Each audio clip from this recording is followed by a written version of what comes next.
Et aujourd'hui, les filles vierges qui sont vierges encore dans les églises doivent recevoir cet enseignement pour se préserver. Établi dès la Genèse, le mariage est une alliance sacrée entre l'homme et la femme. Mais être chrétien et vouloir entrer dans les liens sacrés du mariage implique de suivre les principes bibliques. C'est pourquoi ce soir, au cœur donc de ce sujet, à la lumière de la Bible, a décidé d'en parler et surtout avec le pasteur Zorobabel Godé. Il est le pasteur principal de l'église d'Adonai Yeshua Amashia d'Abidjan dans la commune de Makori. Fidèles téléspectateurs de Yeshua TV, très chers internautes, merci en tout cas de nous rejoindre sur notre canal digital pour suivre avec nous cette émission. On vous invite à la liker, à la partager et surtout à inviter beaucoup de personnes à venir s'abreuver à la source de la Bible. À la lumière de la Bible, c'est maintenant. Homme de Dieu, shalom. Shalom Roland. Très bien. Alors, ce soir, on se retrouve pour parler d'un sujet intéressant avec beaucoup de ramifications. C'est ce qu'un homme doit savoir avant de se lancer dans le mariage. C'est tellement important parce que si c'est mal fait, on peut se retrouver en enfer, n'est-ce pas? D'accord. Oui. Alors, pasteur, on va commencer déjà par parler du premier point concernant donc les filles vierges. Alors, un homme qui a donc le désir de se marier, qui est face à une fille vierge, il peut y avoir quelques soubresauts. Peut-être il a avec elle des relations sexuelles non consenties ou alors il la séduit. Alors, homme de Dieu, dans ce cas de figure, comment cet homme doit-il réagir? Est-ce qu'il y a des conséquences pour lui? Est-ce qu'il y a un principe spécial à suivre? Que doit-il se passer? Merci Roland. Ce soir, nous allons faire parler les Écritures. Très bien. En principe, une femme née ne devait connaître qu'un seul homme toute sa vie. C'est pourquoi c'était célébré dans la Bible. Et avoir une femme mariée, une femme vierge, c'est une très grande bénédiction. Et nos églises d'aujourd'hui, nous devons faire tout pour enseigner la vérité aux enfants de Dieu, surtout aux filles, pour qu'elles se marient vierges. Et là, il faut connaître d'abord l'importance de la virginité. Très bien. Avant d'y arriver, homme de Dieu, très rapidement, vous avez dit que c'est une bénédiction. Une grande bénédiction. Une grande bénédiction d'avoir une femme vierge. Alors, la bénédiction, c'est pour l'homme ou c'est pour la femme? C'est une bénédiction, c'est une gloire d'abord pour la femme. Et une grande bénédiction pour un homme. Très bien. Parce que si nous tournons dans les Écritures... Faites parler les Écritures. Je vais parler des Écritures. Ouais, dans 1 Timothée chapitre 5, on parle de veuves ici. On dit honorer les veuves qui sont, verset 3, honorer les veuves qui sont véritablement veuves. Si une veuve a des enfants ou des petits-enfants, qu'ils apprennent avant tout à exercer la piété envers leur propre famille et à rendre à leurs parents ce qu'ils ont reçu d'eux, car il est agréable à Dieu. C'est lui qui est véritablement veuve et qui est demeuré seul, met son espérance en Dieu et préservé nuit et jour dans les supplications et les prières. Verset 7. Déclare ces choses afin qu'elles soient irréprochables. Si quelqu'un n'a pas soin des siens, et principalement de ceux de sa famille, il a renié et il est pire qu'un infidèle, qu'une veuve. Pour être inscrite sur le rôle, n'ait point 60 ans, qu'elle ait été femme d'un seul homme, d'un seul mari. Voyez ici même les veuves dans les églises, pour qu'elles soient prises en charge. et qu'elle est restée seule, avoir connu seulement un seul homme dans sa vie. Parce qu'une femme devait connaître qu'un seul homme dans sa vie. Vous voyez dans Luc, on nous parle de Anne. Anne, la prophétesse, Luc chapitre 2, verset 36.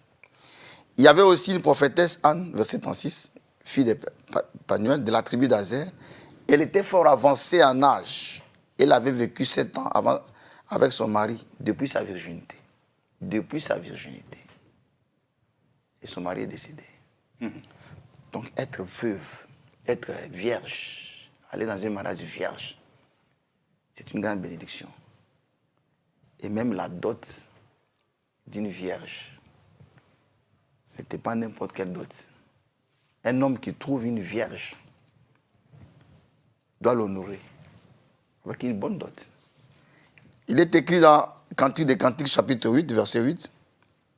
Nous avons une petite sœur qui n'a pas encore de mamelle.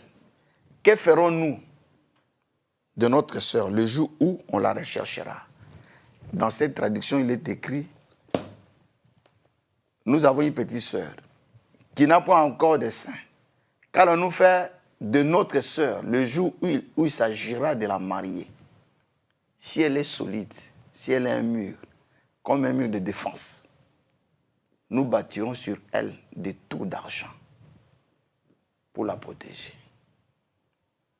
Si elle est une porte, nous la bloquerons avec un tronc de cèdre. C'était un honneur d'être vierge. Cette époque-là, la famille, pour donner une vierge en mariage, les gens demandaient une forte dot. C'est ainsi que, dans les livres de Genèse, chapitre 34, ici, on avait séduit une vierge. On avait séduit une vierge. N'est-ce pas Dina? Dina. Et là, ses parents ont dit, parce que c'était une vierge. C'est la fille de Jacob et de Léa. Jacob. Très bien. Ils ont dit, chapitre 34, verset 12, exigez de moi une forte dot et beaucoup de présents. Je donnerai ce que vous me direz, mais accordez-moi pour femme la jeune fille. Parce que les vierges étaient célébrées parce que le Seigneur devait naître d'une vierge. C'est pourquoi la virginité était honorée en Israël. Et sa dot était une dot, Exode chapitre 22. Ce n'était pas n'importe quelle dot. Il y avait une dot qui était fixée pour les femmes vierges. C'est ainsi qu'il arrivait que même pour les enfants qui étaient vierges, les enfants du roi, David, dans 2 Samuel chapitre 13, ils avaient une tenue spéciale. Tenue réservée aux vierges. C'était chapitre 13, le verset 18. Elle avait une tunique de plusieurs couleurs, car c'était le vêtement que portaient les filles du roi aussi longtemps qu'elles étaient vierges. Le roi faisait ça pour honorer ses enfants. Parce que la femme a été faite pour un seul homme. Et Jephthé, les gens même célébraient des fêtes qui étaient réservées aux vierges. Quand Jephthé a fait un vœu dans la Bible que s'il va et qu'il va remporter la guerre, au retour, s'il va croiser quelqu'un, la personne sera mise à mort. D'accord. Mais ce jour-là, quelle était la personne qui était sortie? C'était sa fille. Mais sa fille était vierge. C'était une grâce pour lui. C'est une grâce. Mais il dit à son père que ceci soit accordé, laisse-moi libre pendant 2 mois. Je m'en irai. J'irai dans les montagnes. je pleurerai ma virginité avec mes compagnes. Verset 38, Juge chapitre 38 et chapitre 11, il répondit, va. Et il la laissa libre pour 2 mois et s'en alla avec ses compagnes et pleura sa virginité sur les montagnes. Au bout de 2 mois, elle revint vers son père. Elle accomplit sur elle le vœu qu'elle avait fait et n'avait point connu d'homme. Dès lors s'établit en Israël la coutume que tous les ans, les filles d'Israël s'en vont célébrer la fille de Jephthé, des Galadites, 4 jours par année. La virginité, c'était un honneur. Et aujourd'hui, les filles vierges qui sont vierges encore dans les églises doivent recevoir cet enseignement pour se préserver. Alors, ils avaient d'autres avantages. Quand on était vierge, il y avait des avantages. D'abord, même en guerre, quand il y avait la guerre, et qu'il y avait des femmes qui étaient esclaves, les prisonniers de guerre, et qui avaient des hommes et des femmes, il y avait un traitement particulier réservé aux vierges. On ne pouvait pas les mettre à mort n'importe comment. Et le Seigneur lui-même prenait soin. Il prenait soin que les vierges soient gardées. Dans Nombre chapitre 31, au verset 16, voici, ce sont elles qui, sur la parole de Balaam, ont entraîné les enfants d'Israël à l'infidélité envers l'Éternel dans l'affaire de Péor. Alors éclata la plaie dans l'assemblée de l'Éternel. Maintenant, tu es tout mâle parmi les petits-enfants. Et tu es toute femme qui a connu un homme en couchant devant lui, avec lui. Mais laissez la vie, laissez en vie pour vous toutes les filles qui n'ont point connu la couche d'un homme. Roland, quel avantage d'être vierge? Si il se trouve parmi les prisonniers, Dieu dit de ne pas toucher aux vierges. C'est une grâce encore. C'est une grâce. Bénéficier de circonstances atténuantes devant le Seigneur. Atténuantes devant le Seigneur. Les vierges étaient mises à côté. Et on a pris toutes les vierges. On les a données au souverain sacrificateur. Un cinquième. Il y avait au moins 500 femmes, 500 vierges. Et Dieu dit, prenez un cinquième de ces vierges ici, donnez au souverain sacrificateur. C'est pourquoi la traduction dans le Nouveau Testament qui parle d'un ancien qui doit être mari d'une seule femme, ça a été tripoté par les gens. Vous voulez dire que l'écriture a été falsifiée? Falsifiée. D'autres traducteurs ne disent pas une seule femme. Ils disent un mari fidèle. Vous voyez ici le souverain sacrificateur. Ici, c'est Dieu lui-même qui dit ici. Nombre 31, verset 31. Moïse et le sacrificateur Éléazar firent ce que l'Éternel avait ordonné à Moïse. Le butin resta. Reste du pillage de ceux qui avaient fait partie de l'armée était de 675 000 brebis, de 72 000 bœufs, 61 ânes et 32 000 personnes, des femmes qui n'avaient point connu la couche d'un homme. Et Dieu dit de donner un cinquième au souverain sacrificateur. Vous voyez que les vierges avaient un traitement particulier. C'est ainsi, par exemple, s'il arrivait qu'un homme arrive à séduire une vierge en Israël, quand un homme séduisait une vierge, et ces femmes-là, je vais oublier, étaient réservées aux sacrificateurs. Ézéchiel 44. On demandait aux sacrificateurs de marier seulement les femmes vierges. Imagine aujourd'hui, c'est ce que nous devons prêcher. Et les pasteurs doivent chercher des femmes vierges. Imaginez aujourd'hui, Roland, tu es pasteur, et puis le cognac vient à l'église, et c'est l'ancien copain de ta femme. Scandaleux. Scandaleux. Comment tu vas traiter ces problèmes-là?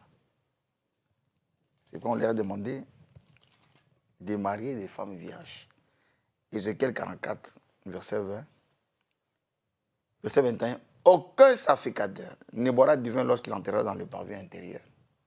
Verset 22. Ils ne prendront pour femme ni une veuve, ni une femme répudiée, mais ils prendront des vierges de la race de la maison d'Israël. C'était des vierges qui étaient réservées aux sacrificateurs. Maintenant, regarde. Et s'il arrivait qu'un homme arrive à séduire une vierge, cette écriture a été dérangée en Côte d'Ivoire ici. Exode 22, verset 16, où les gens ont dit il faut d'abord goûter une femme avant de la marier. Non, il y a un seul qui a cette thèse. Oui, si. Voilà, Qui avait donc, prêché, et puis il y avait beaucoup de gens qui avaient, mais beaucoup de pasteurs s'étaient opposés à ça. Dans Exode chapitre 22, verset 16, si un homme séduit une vierge qui n'est point fiancée et qui couche avec elle, il payera sa dot, et la prendra pour femme. Si le père refuse de lui accorder, il payera en argent la valeur de la dot des vierges. C'est-à-dire qu'un papa pouvait refuser de donner sa fille alors que la fille a été déjà séduite par quelqu'un d'autre. Et l'homme va payer la dot des vierges et on ne lui donnera pas la femme. Si quelqu'un arrivait à séduire une vierge. Et un papa aussi peut prendre la résolution de ne pas donner sa fille en mariage. Si sa fille est encore vierge. Vous voyez que c'est un honneur pour les vierges. Et on montre ici même que s'il arrivait que quelqu'un arrive à violer une vierge, parce que là nous avons parlé de la séduction d'une vierge, il peut arriver aussi que quelqu'un arrive à violer une vierge. Deutéronome chapitre 22, le verset, nous prenons ici le verset 32. Si une jeune fille vierge, si un homme rencontre une jeune fille vierge, non fiancée, il fait violence et couche avec elle, et qu'on vienne les surprendre. C'est-à-dire, l'exode, c'est la séduction. Ici, il vient à violer une vierge. On dit l'homme qui aura couché avec elle donnera au père de la jeune fille 50 cycles d'argent parce qu'elle a déshonoré.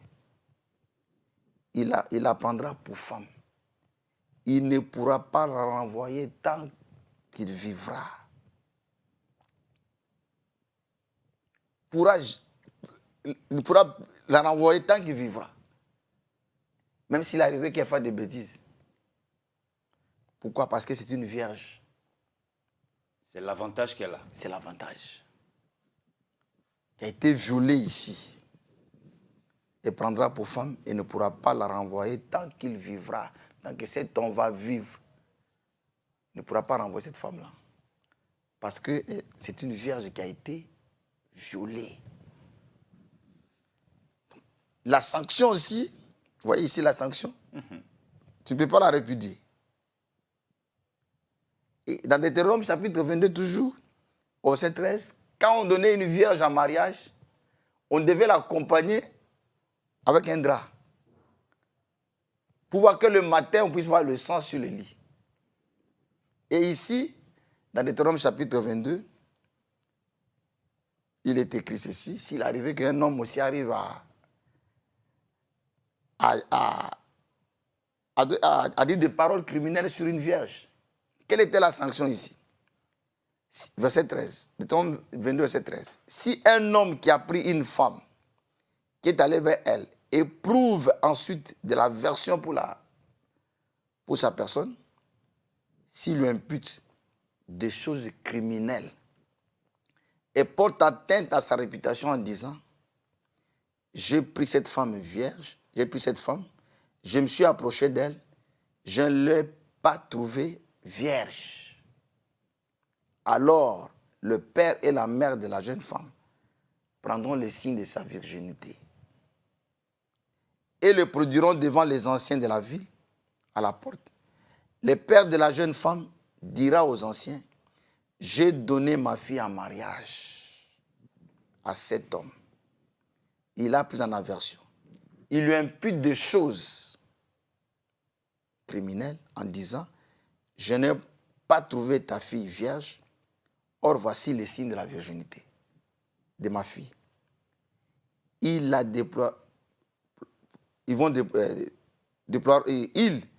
déploieront son vêtement devant les anciens de la ville. Les anciens de la ville saisiront alors cet homme et les châtieront, parce qu'elle a porté atteinte à la réputation d'une vierge d'Israël. Ils les condamneront à une amende de 100 cycles d'argent, qui donneront au père de la jeune femme. Elle restera sa femme. Elle ne pourra pas la renvoyer tant qu'il vivra. C'est ce que la Bible dit sur les vierges.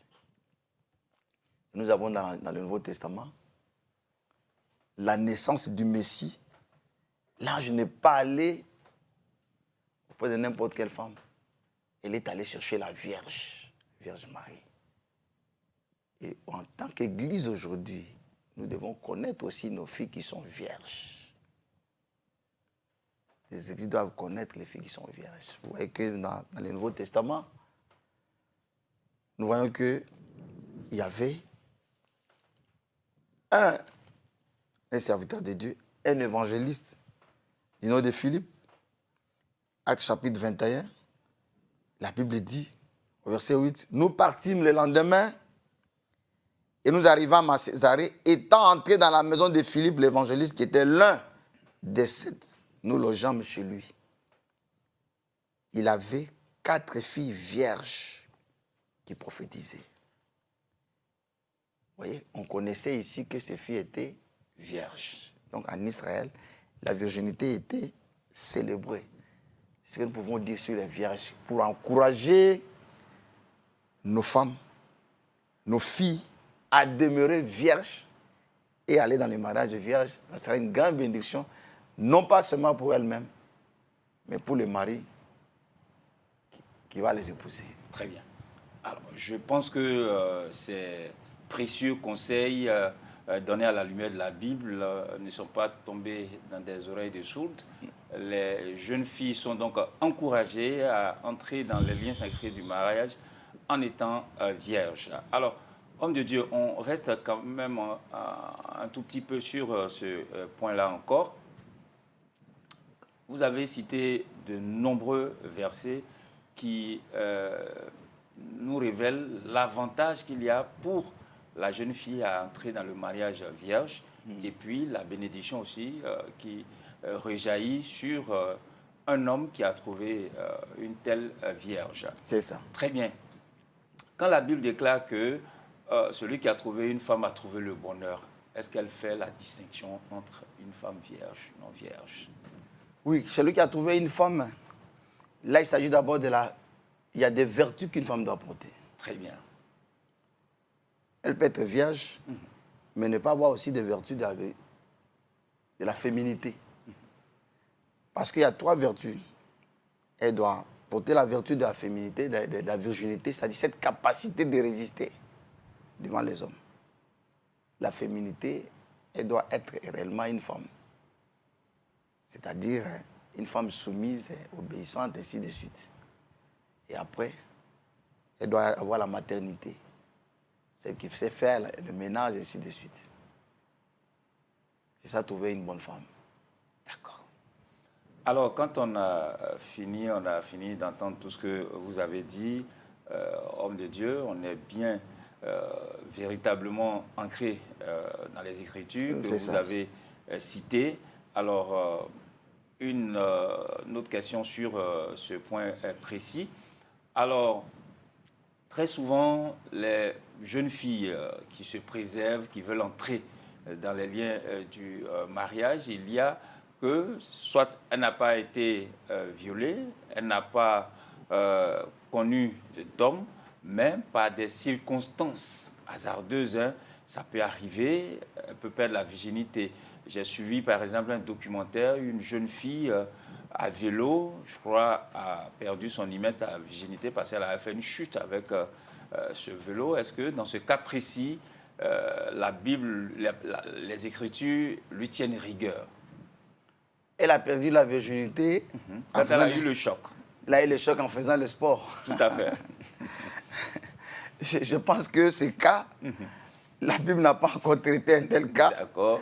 Parce que si elle a perdu avec le sport, ça je ne sais pas. Ça, ce sont les hommes qui disent. Tout à fait. Nous sommes là pour faire parler les Écritures. Les Écritures, d'accord. Oui. Très bien. Alors, homme de Dieu, à moins que vous ayez quelque chose à ajouter sur ce point, on va passer sur le deuxième point, Oui. qui concerne donc les filles vierges fiancées. Oui. Très bien. Alors, un homme peut-il l'approcher? Puisqu'elle n'est pas encore entrée dans les liens du mariage, est-ce qu'un homme peut approcher une fille vierge mais fiancée? Ça, c'est une belle question. Très belle question. Et quand nous allons prendre Deutéronome chapitre 22. D'accord, Deutéronome chapitre 22, je prends note. Et c'est là où on parle beaucoup de classification des femmes. Le verset 23. Si une jeune fille vierge est fiancée et qu'un homme la rencontre dans la ville et couche avec elle, vous les amènerez tous à la porte de la ville, vous les lapiderez, ils mourront. La jeune fille, pour n'avoir pas crié dans la ville, l'homme pour avoir déshonoré la femme de son prochain. De son prochain, tu ôteras ainsi le mal au milieu de toi. Donc, coucher avec une femme vierge de fiancée, c'est l'adultère. Et si ce verset biblique, Roland, c'est verset biblique. C'est pourquoi quand Marie s'est retrouvée enceinte et que Joseph n'avait pas connu, Joseph voulait la répudier. Parce qu'elle était encore vierge, mais elle s'est retrouvée enceinte. Alors, mais c'est là que les gens doivent se poser la question, pourquoi Dieu devait-il aller chercher une femme vierge fiancée? Or, aller prendre une femme vierge fiancée, c'est commettre adultère. On se dirait, Dieu n'a-t-il pas violé lui-même ses propres principes? Ah! Mais c'est là il y a le plan du salut. Très bien, c'est une grande révélation. C'est une grande révélation. Dieu n'est pas allé chercher n'importe quelle vierge. Dieu est allé chercher une vierge qui était fiancée. Marie était fiancée à Joseph. À Joseph. Donc, en prenant une vierge fiancée, c'est qu'on a commis adultère ici. C'est ce que les Écritures disent en tout cas. Oui, c'est pourquoi il voulait la répudier. Mais c'est parce que, ici nous revenons sur le plan du salut. C'est parce que dès le début, beaucoup de pasteurs ne savent pas l'origine du péché, le péché originel. Les gens pensent qu'on avait mangé un fruit. Une pomme. Une pomme. Mais ce qui s'est passé réellement ici, au début, c'est que le serpent avait pris la fiancée la fiancée d'Adam. Homme de Dieu, là, on est dans un tout autre chapitre. Ah oui, Un serpent, une femme, un oui, animal, parce que un humain. le serpent n'était pas le reptile. Le serpent parlait. Le serpent était proche de l'homme. Le serpent a connu la femme d'Adam. Et qui était fiancée. Et Caïn ne l'avait pas connue. C'est de là est sorti Caïn, qui avait toutes les caractéristiques de Satan. Le criminel. Le criminel. Il est sorti de là. Parce que le sang avait coulé, c'est pourquoi Dieu a dit, sans effusion de sang, il n'y a pas de pardon de péché. Mais les gens ne savent pas pourquoi Dieu a dit qu'il faut qu'il y ait le sang pour l'expiation des péchés. C'est parce que le sang avait coulé au début De la création. de la création. C'est pour cela maintenant que Dieu, en son temps, il va aussi prendre une vierge. De la même manière que Caïn a vécu dans la maison d'Adam sans qu'Adam soit son père. De la même manière, Yeshua, Jésus-Christ, a vécu dans la maison de Joseph sans que Joseph soit son père. C'était ça le plan de rédemption. Mais c'est un sujet que nous aborderons un autre jour, parce que c'est un sujet Donc, plein de révélations. Prendre une femme, une vierge fiancée, c'est commettre adultère. Maintenant, on continue. Verset 25. Mais si, dans le champ, que cet homme, c'est-à-dire, si les deux ont été pris, les deux, on les met à mort. Et l'homme et la fiancée, et la vierge fiancée, les deux, on les met à mort. Mais si c'est dans les champs, que cet homme rencontre la jeune fille fiancée, lui fait violence et couche avec elle, l'homme qui aura couché avec elle sera seul puni de mort. Parce que c'était dans les champs, la femme ne pouvait pas crier. Tu ne feras rien à la jeune fille.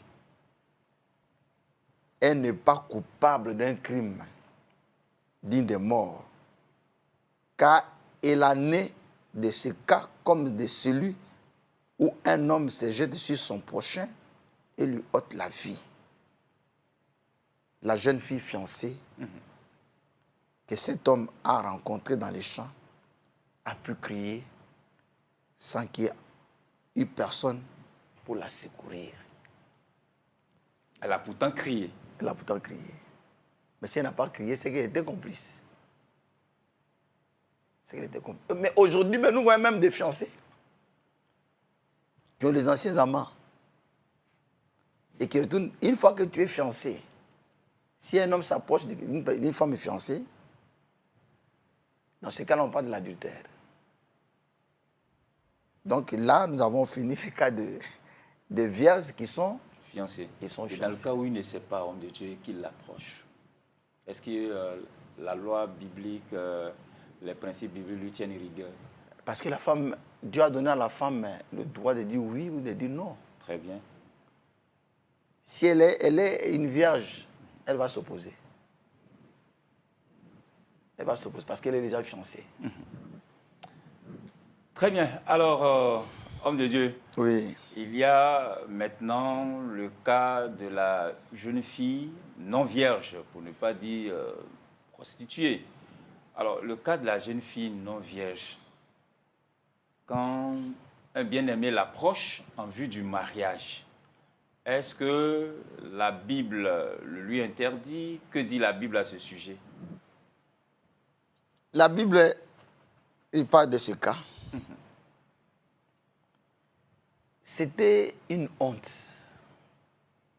Pour en l'homme ou Israël, pour la femme? Pour la femme. Très bien. Une infamie. C'est une grande honte. De perdre la virginité dans la maison de son père. C'était une honte. Et toutes les filles aujourd'hui qui ont perdu la virginité dans la maison de leur père doivent avoir honte. Deutéronome chapitre 22. La Bible dit ceci. Verset 20.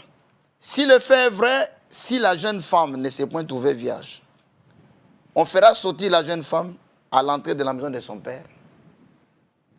Elle sera lapidée par les gens de la ville.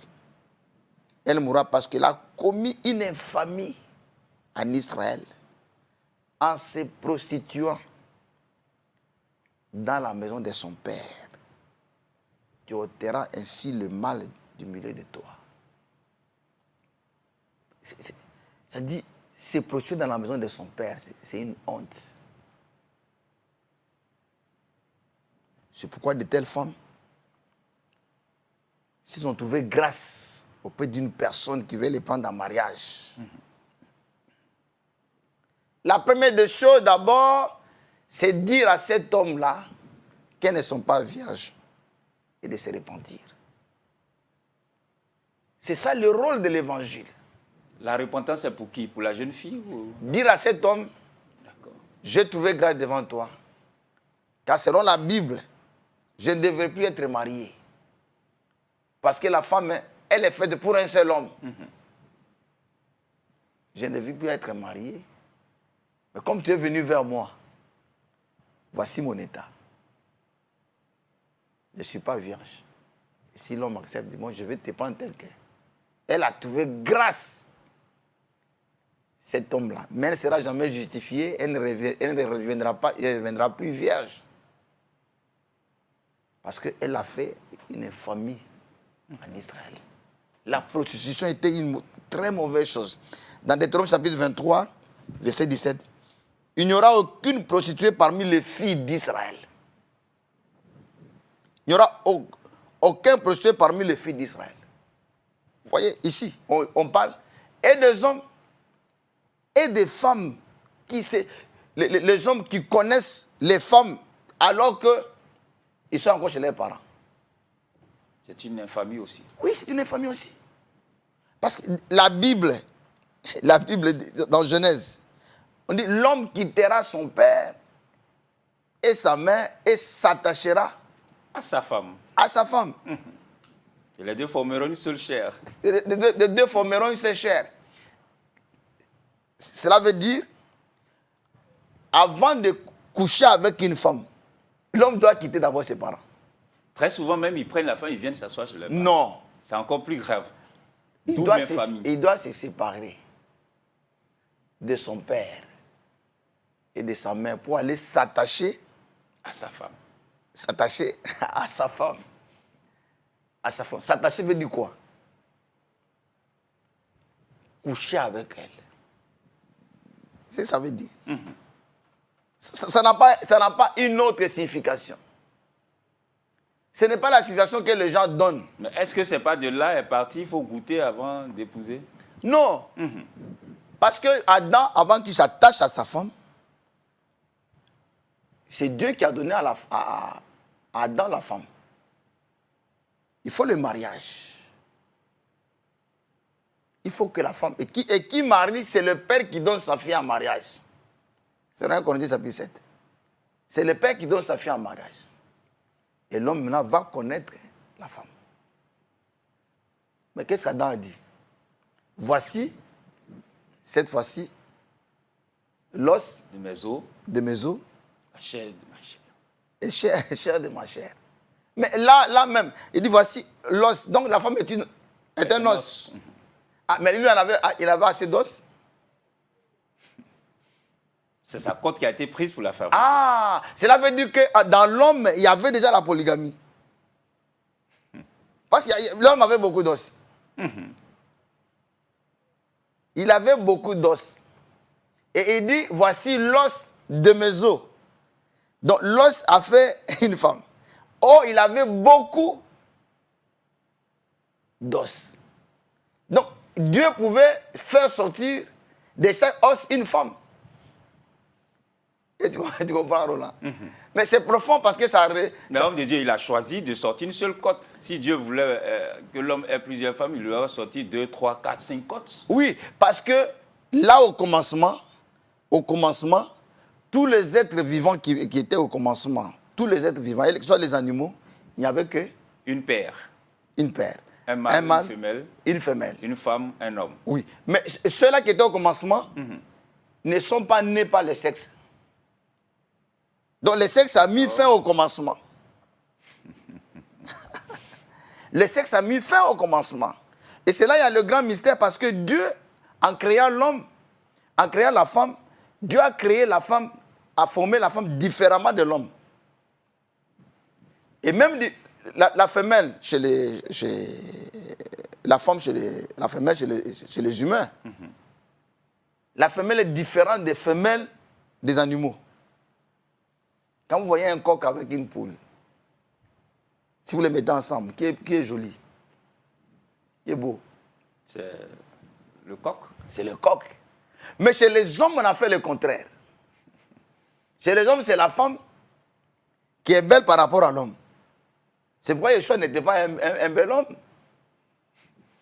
Yeshua n'était pas un bel homme. Comment vous le savez, homme de Dieu, il n'y avait pas de photos à l'époque. Non, mais les Écritures le disent. Très bien, on vient entendre ça ce soir. C'est vraiment important. Les Écritures le disent. Nous ne parlons pas au hasard. Quand nous parlons, c'est avec assurance. Parce que vous basez sur les Écritures. Et l'émission, c'est à la lumière de la Bible. À la lumière de la Bible. Éclairez-nous encore ce soir, pasteur. C'est pourquoi les gens doivent toujours s'abonner. Il est écrit, chapitre 53, Ésaïe. Chapitre 53 de Ésaïe. Qui a cru à ce qui nous a été annoncé? Qui a reconnu les bras de l'Éternel? Il s'est élevé devant lui comme une faible plante, comme un rejeton qui sort d'une terre desséchée. Il n'avait ni beauté, ni éclat pour attirer nos regards. Yeshua était un homme vilain. Donc le bel homme avec les longs cheveux qu'on voit dans les films. Non, ça ce n'est pas c'est une hypocrisie. Ça ce n'est pas notre Seigneur. Notre Seigneur n'était pas beau de visage. Mais lors de la seconde venue, nous le verrons, il sera beau. Car il est le premier, il est le dernier. L'alpha et l'oméga. L'alpha et l'oméga. Il n'était pas... C'est pourquoi un vrai croyant qui a une photo de Jésus dans sa maison là, doit déchirer. Parce que les appareils photo n'existaient pas à son époque. Mais l'appareil photo est ici. Il dit son aspect n'avait rien pour nous plaire. C'est pourquoi les Juifs ont dit, tu n'as même pas 50 ans, alors qu'il n'avait que 33 ans. Et son visage ressemblait à un homme de 50 ans. Ça, ce sont les Écritures qui le disent. Les Écritures qui vous n'inventez rien du tout. Non, nous n'inventons rien. Dans Isaïe chapitre 53, on l'a entendu. Très bien. Alors, pasteur, avec votre permission, on va aborder un quatrième point, tout aussi intéressant, pour parler de la femme mariée. Alors, quand elle se laisse approcher par un homme, l'homme, quelles conséquences, à la lumière de la Bible, encourt-il? Oui. D'abord, c'est une gloire. Pour qui? Pour une femme d'être mariée. Très bien. Parce que la femme est faite pour un homme. Elle peut tout avoir, si elle n'est pas mariée, c'est qu'elle a échoué dans la vie. C'est quoi dans Ésaïe chapitre 4. C'est pourquoi les gens doivent aimer cette émission à la lumière de la Bible, chapitre 4, premier verset, il est écrit. 7 femmes, 7, saisiront en ces jours-là un seul homme et diront, nous mangerons notre pain. Nous nous vêtirons de nos habits. Fais-nous seulement porter ton nom. Enlève notre propre. 7. 7, ils vont dire à un homme, nous voulons être tes femmes. Ne donne pas l'argent pour manger, ni pour nous vêtir. Nous-mêmes, on va se débrouiller. Il faut nous délivrer du célibat. Nous voulons seulement porter ton nom. C'est un honneur. Et une femme qui est mariée, elle est honorée. Elle atteint le but. Le but pour lequel elle est venue sur la terre. Une femme mariée doit se respecter.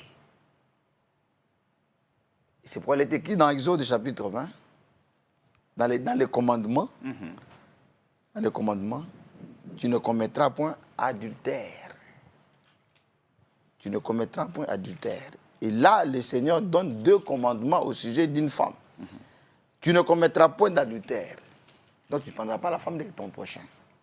Et au verset 17, il est écrit, tu ne convoiteras point la maison de ton prochain. Tu ne convoiteras point la femme de ton prochain. Une femme, un homme vient et te met une bague, comme aujourd'hui on met des bagues. sur les femmes mariées. C'est un honneur. Quand elle est dans la ville, elle marche partout, quand elle voit la bague, elle est honorée. C'est un signe. Cette femme doit être respectée. Mais à l'époque de la Bible, les gens portaient un collier. Pour se démarquer. Pour se démarquer. Et c'était différent. C'est ainsi que les femmes mariées allaient puiser de l'eau le matin. Les prostituées allaient à midi. C'est pourquoi le Seigneur a croisé la Samaritaine. C'était à midi. Le soir, c'était de vierges. C'est pourquoi les disciples étaient étonnés de voir le Seigneur en train de s'entretenir avec une prostituée. Donc, une femme mariée, c'est vraiment un honneur. Quand un homme te prend et te met à la maison, c'est un grand honneur. Tu dois être respecté. Donc, les hommes doivent respecter les femmes mariées. Très bien. Roland, si quelqu'un veut souffrir sur la terre,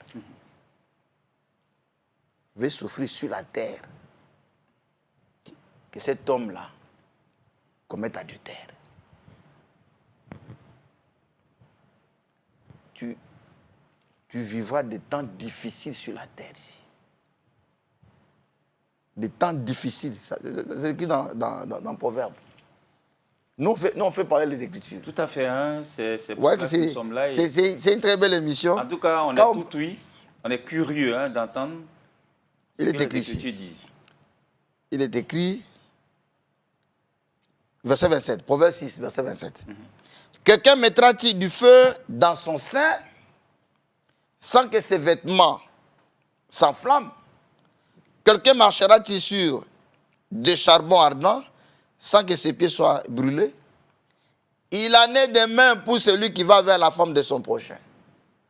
Quiconque la touche ne restera pas impuni. On ne tient pas pour innocent les voleurs qui dérobent. Pour satisfaire son appétit quand il a faim. Si on les trouve, il fera la restitution au septuple. Il donnera tout ce qu'il a dans sa maison. Mais celui qui commet un adultère avec une femme est dépourvu de sens. Celui qui veut se perdre agit de la sorte. Il ne faut pas toucher une femme d'autrui. Et la Bible dit, dans Romains chapitre 7, une femme est liée à son mari tant que son mari vit. 1 Corinthiens 7, 39, la femme est liée à son mari tant que son mari vit. Personne d'autre ne peut la toucher. C'est un honneur aujourd'hui qu'une femme soit à la maison. On l'appelle Madame Roland. C'est une gloire. Même si l'homme n'a pas d'argent, même s'il est malheureux et pauvre, il t'a honoré. S'il n'a pas d'argent, si tes parents ont de l'argent, ils peuvent lui donner. Parce qu'on a vu dans la Bible ici des parents qui ont donné leur fille en mariage et puis eux-mêmes ils ont donné l'argent à leur fille. C'est un honneur. Une femme qui est dans le mariage, c'est un honneur. C'est qu'elle atteint son but. Et on doit respecter une femme mariée. Très bien. Homme de Dieu, avant de passer à un autre point, très rapidement, une petite parenthèse. Quel est le sort de ceux qui veulent goûter avant d'épouser? Non, ce sont des débauchés. Très bien. Ce sont des débauchés. C'est-à-dire les gens ils sont dans l'immoralité sexuelle. Et avec l'évangile, quelqu'un peut vivre une telle vie, mais s'il est chrétien, il ne vivra plus cette vie-là. Il mettra cette vie, il mettra fin à cette vie. Très bien. On dit, parlons à présent de la femme mariée à un incroyant. Est-ce que quelqu'un peut l'approcher en vue de l'épouser? Chez les mariés à un incroyant. Oui, marié à un incroyant. On se dit, il ne partage pas la même foi en Yeshua que nous. Oui. Voilà, donc... D'abord, une femme est liée. Quand une femme est divorcée, elle n'a pas le droit de se remarier. À plus forte raison. Non. Là, d'abord, une femme divorcée n'a pas le droit de se remarier. Tant que son premier mari vit. Ça, c'est Romains chapitre 7. Si du vivant de son mari, première version, verset 3, si du vivant de son mari, elle devient la femme de quelqu'un d'autre, elle sera appelée Adultère. Adultère. Elle n'a pas droit. Une fois qu'elle a dit oui, on donne son père la donne en mariage. Elle n'a plus droit d'aller vers un autre homme. Tant que son mari la vit. Maintenant, s'il arrive que le mari, c'est un incroyant. C'est un incroyant. C'est-à-dire, vous êtes ensemble, et puis maintenant, toi, tu crois. La femme croit. Alors, le mari lui interdit d'aller à l'église. Parce que c'est son mari, c'est des féticheurs. Ils ne connaissaient pas Dieu. Ils adoraient des idoles. Mais il arrive que la femme rencontre l'évangile. D'accord. Elle va commencer à l'église. Mais que disent les Écritures? Tout à fait. On va les faire parler encore. 1 Corinthiens chapitre 7. 1 Corinthiens chapitre 7. Les Écritures parlent. Tout à fait. Hein? Il dit aux autres, ce n'est pas le Seigneur, mais moi qui dis. Si un frère a une femme non croyante et qui consente à habiter avec lui, qui n'a repu du point. C'est-à-dire, la décision de se séparer ne doit pas venir du croyant. Non. Elle doit venir de l'incroyant. De l'incroyant. Très bien. Et si l'incroyant dit, je ne veux plus ma femme d'aller dans cette église-là. Comme tu continues à aller dans l'église, je te chasse. La Bible dit, dans ces cas-là, la femme peut se remarier. Très bien. Du vivant de son mari. De l'incroyant. Donc ça, c'est un amendement de l'article qui interdit aux femmes de se remarier. Que nous disent les Écritures à propos, par exemple, de la jeune femme veuve? Jeune femme veuve. Est-ce qu'elle peut être approchée en vue se marier? Jeune femme. Elle est veuve. Elle est veuve. Elle est encore jeune. Voici ce que dit l'Écriture. Très bien. D'abord, verset 14. 1 Timothée chapitre 5, verset 14. Il est écrit, je veux que les jeunes se marient. Et beaucoup de gens prennent cette écriture pour dire, on dit aux jeunes de se marier. Et s'il s'agit de quels jeunes? Un Roland. Verset 11. Mais refuse les jeunes veuves, car lorsque la volupté les détache de Christ, elles veulent se marier. En se rendant coupables à ce qui viole leur premier engagement. C'est-à-dire, les jeunes veuves, quand leur mari meurt, la première réaction, je ne veux plus me marier. En général. En général. C'est ça leur première réaction. Je ne veux plus me marier. Et après, quand la douleur est partie, elles ont maintenant envie de se remarier. Et Paul dit à Timothée, de telles personnes ne les interdit pas de se marier. Très bien. Avec cela, étant oisives, elles apprennent à aller de maison en maison. Et non seulement elles sont oisives, mais encore causeuses, intrigantes, disant ce qu'il ne faut pas dire. Il faut les éviter. Il faut les exhorter à se marier. Sinon, elles vont aller de maison en maison raconter n'importe quoi. Et ce sera dangereux. Ce sera dangereux pour l'Église. C'est pourquoi il dit, je veux donc que les jeunes veuves se marient et qu'elles aient des enfants, qu'elles dirigent leur maison, qu'elles ne donnent à l'adversaire aucune raison de me dire. Car déjà quelques-uns se sont détournés pour suivre Satan. Très bien. Donc, il faut les encourager à se marier. À se marier. Alors, pasteur, dernière escale de cette émission, on vient de parler de la jeune femme veuve. Qu'en est-il de la femme veuve, mais âgée? Âgée. 55, 60, 70 ans. 1 Timothée chapitre 5. Encore et toujours. on parle ici, les femmes âgées, comme des mères, celles qui sont jeunes comme des sœurs en toute pureté, honorent les veuves, qui sont véritablement veuves. Parce qu'il y a des veuves qui ne sont pas véritablement veuves. Précisez-nous, homme de Dieu, quelles sont ces veuves qui ne sont pas véritablement veuves alors qu'elles ont perdu leur mari? On dit que officiellement, leurs maris sont morts, sont décédés. Ils sont décédés. Mais ils sont avec d'autres hommes. Donc, est-ce qu'elle soit avec d'autres hommes sans être mariée, elle n'est plus véritablement Elle veuve? est veuve, pas véritablement. On y va, homme de Dieu. pas véritablement.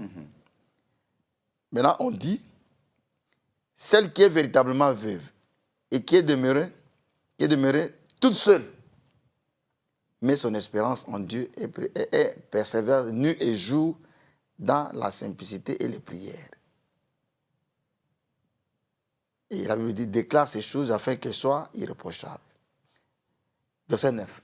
Qu'une veuve, pour être inscrite sur le rôle, c'est-à-dire pour que l'Église la prenne en charge,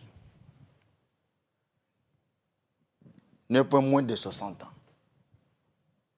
C'est-à-dire, au moment où, comme on aide ceux qui font le travail dans l'Église, les diacres, les cécis, les gens qui s'occupent des appareils, ainsi de suite, Tout à fait. pour que l'Église prenne en charge une veuve, Une veuve, elle doit avoir 60 ans. au moins. Au moins 60 ans. 60 ans, qu'elle ait été femme d'un seul homme, d'un seul mari. Et là, l'Église commence à prendre.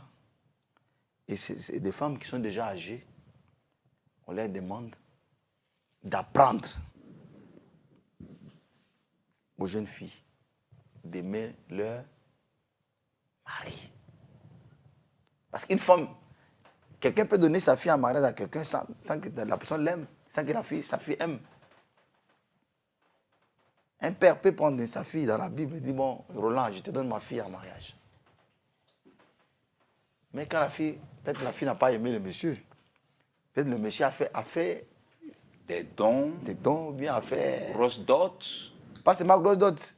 C'est un monsieur qui est gentil et le père a trouvé que le monsieur est gentil. Et la fille, donc c'est pourquoi il faut apprendre à la fille à aimer.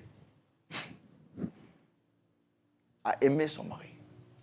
Et ce sont ces femmes qui doivent être dans l'église en train de donner des conseils. De prier pour les pasteurs, de prier pour l'église, c'est de se consacrer et d'aider le pasteur dans l'éducation des jeunes couples. Très bien. C'est ce que la Bible dit au sujet de... Et là, j'ai touché, il n'y a pas une femme qui existe sur la terre qu'on n'a pas touchée. C'est clair. Toutes les femmes. Toutes les Tous les statuts de femmes ont été touchés. Tous les statuts des femmes. D'accord. Donc la Bible, Elle est complète. elle est complète. Encore une fois, homme de Dieu, pasteur Zorobabel, infiniment merci. On est tout à la fin de cette émission. On va vous accorder 45 secondes pour conclure. Oui, c'est que nous voulons conclure ici. Nous sommes au temps où les gens se sont donné une foule de docteurs. Mais si vous avez la grâce et le privilège de suivre nos émissions ici, tout ce que nous disons, ne fouillez pas la vérité.